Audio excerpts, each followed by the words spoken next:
Supreme কোর্টে বিপাকে রাজ্যের এসএসসি অর্থাৎ স্কুল সার্ভিস কমিশন দায়ী অযোগ্যদের থেকে টাকা উদ্ধার নিয়ে সুপ্রিম কোর্টে প্রশ্নের মুখে এসএসসি। শুক্রবার দাগি তালিকা নিয়ে শীর্ষ আদালতে প্রশ্নের মুখে পড়েছেন স্কুল সার্ভিস কমিশন। টাকা উদ্ধারের প্রতিক্রিয়া কি শুরু হয়েছে? এসএসসির আইনজীবীকে প্রশ্ন, বিচারপতি এখনও শুরু হয়নি জবাব স্কুল সার্ভিস কমিশনের।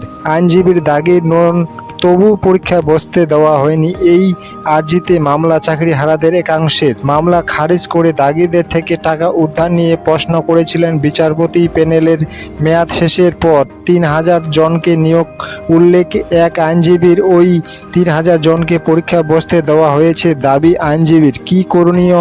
পরীক্ষার পর আমরা খতিয়ে দেখব পর্যবেক্ষণ। সুপ্রিম কোর্টের দাগি তালিকায় কেন স্বচ্ছতা নেই? এসএসসির আইনজীবীকে প্রশ্ন। বিচারপতি প্রসঙ্গত এসএসসির প্রকাশিত দাগিদের তালিকায় সামনে এসেছে একাধিক তৃণমূল নেতার ঘরের লোকের নাম, কারো মেয়ের, কারো বৌমার, কারো স্বামী, যা নিয়ে আক্রমণ শানিয়ে বিজেপি বলছেন তৃণমূল কংগ্রেসের আমলে কোনো পরীক্ষা দুর্নীতি মুক্ত হতে পারে না। একজন দাগি ও যেন পরীক্ষা না বসতে পারে বারবার এসএসসিকে সতর্ক করেছিল সুপ্রিম কোর্ট। এই প্রেক্ষাপটেই তাদের গলায় ফের শোনা গেল সতর্কবার্তা। শুধু এসএসসির তালিকায় থাকা দাগিদের নয়, স্কুল যোগ দেয়নি কিন্তু দাগি এমন কাউকেও যেন পরীক্ষা বসতে না দেওয়া হয়।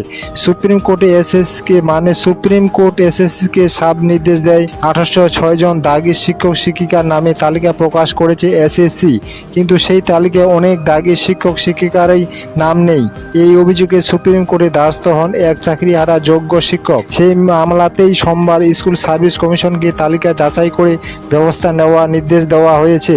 সুপ্রিম কোর্ট স্পষ্ট নির্দেশ দিয়েছে, যারা দাগি বলে চিহ্নিত তারা যেন কোনোভাবেই নিয়োগ প্রক্রিয়ায় অংশগ্রহণ করতে না পারে। দাগিদেরও যে সংখ্যা এসএসসি বলছে তা সঠিক নয়। আদালতে সংখ্যাটা অনেক বেশি। ইতিমধ্যে এই অভিযোগ উঠতে শুরু করেছে।